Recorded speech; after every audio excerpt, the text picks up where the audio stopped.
C'est donc un projet en fait qui a été réalisé par des collégiens et une équipe éducative en fait du collège Sainte-Thérèse autour de la question de l'environnement, de la mobilisation autour de l'environnement par des éco-délégués par le biais d'un outil qui est le théâtre. Un éco-délégué, en fait, du coup, c'est un délégué qui a été élu par sa classe.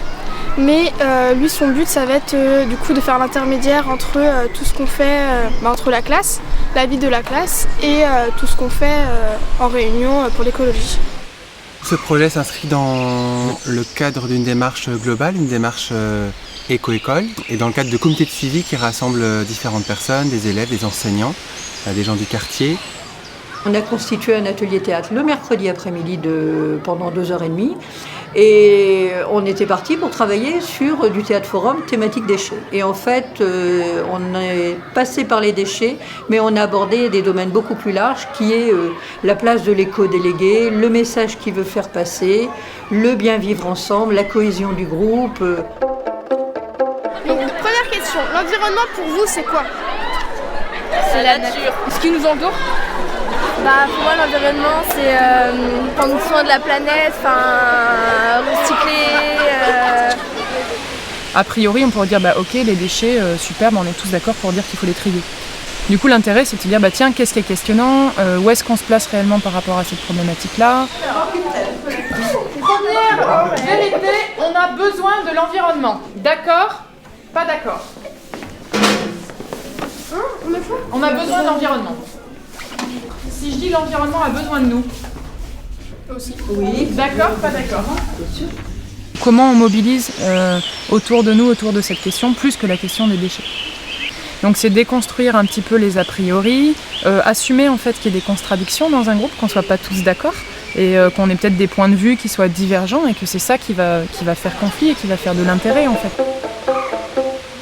Il y a l'idée vraiment de créer un peu une aventure collective et d'être dans la connaissance de l'autre par le faire et pas que par le dire, et de un peu créer une force commune et puis un espace où chacun peut aussi s'exprimer et puis s'enrichir de l'autre. Les différents thèmes du développement durable m'intéressent profondément, mais il y en a un qui me paraît important, c'est évidemment l'être humain. Voilà. Le but, c'est plutôt de créer un établissement où les relations humaines sont clés, sont essentielles, où chacun trouve sa place, toute sa place. Si on se comprend pas, on peut pas faire des choses concrètes quoi. C'est pas surtout dans l'écologie, on doit se serrer la main, on doit être tous ensemble forts pour essayer de convaincre les autres à côté. Parce que si on montre aux autres qu'on est unis, on est tous amis et tout ça, ça veut dire que ça rapporte des liens. L'idée c'était aussi d'emmener les élèves dans un autre environnement, un cadre qui soit plus naturel, parce que du coup la nature elle permet aussi l'expression de différentes sensibilités. Et du coup il y a une énergie particulière quand on va dehors, quand on va dans la nature, et du coup qui était intéressante pour entamer le processus de création avec eux. Gardez votre bandeau. Ce que vous allez faire, vous allez pouvoir lâcher la corde et vous allez vous asseoir. L'idée, c'est vraiment de se libérer en fait de limites qui sont existantes au préalable. Donc c'est des limites relationnelles parce qu'on est des adultes et des jeunes et qu'on a des habitudes de communication qui sont posées par l'établissement, par les règles. C'est sortir du cadre géographique et local dans lequel on est, sortir du cadre de la classe qui pose des choses déjà en termes de relations et d'expression. C'est réussir à repousser un peu toutes ces limites-là pour susciter une expression qui va être haute.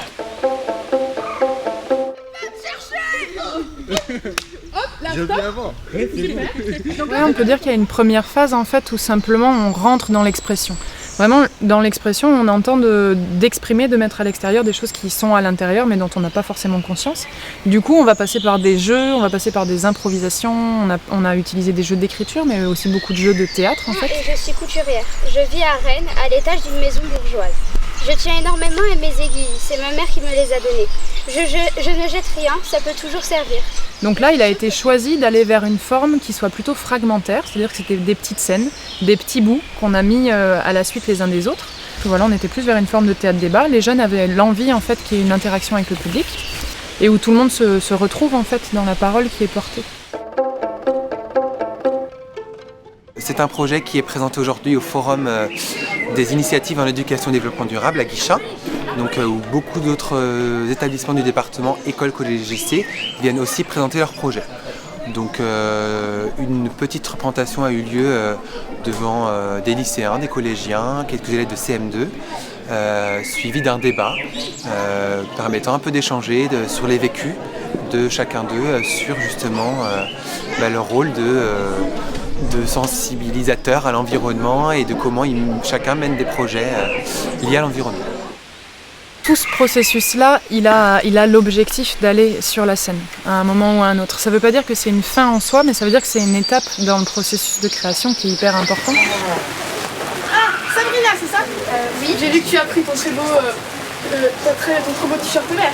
J'ai remarqué depuis tout à l'heure que la table juste ici joue avec les pans. Tu pourrais aller les voir s'il te plaît? Mais il faut que...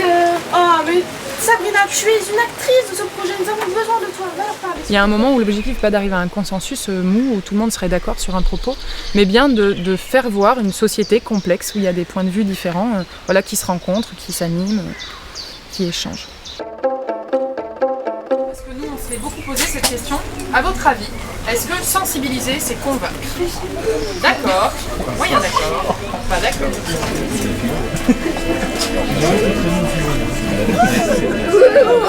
On n'est pas sur un projet de sensibilisation qui a pour objectif de donner des réponses en fait, ou de donner une morale ou de donner des conseils aux gens qui le verront, mais plutôt de se dire quelles questions on se pose ensemble et comment on peut construire ensemble des réponses. Et je pense que sur l'ensemble de ce projet, on ressort à la fin avec plus de questions que de réponses et je pense que c'est riche. Et c'est ça qu'on a pu échanger avec le public en tout cas.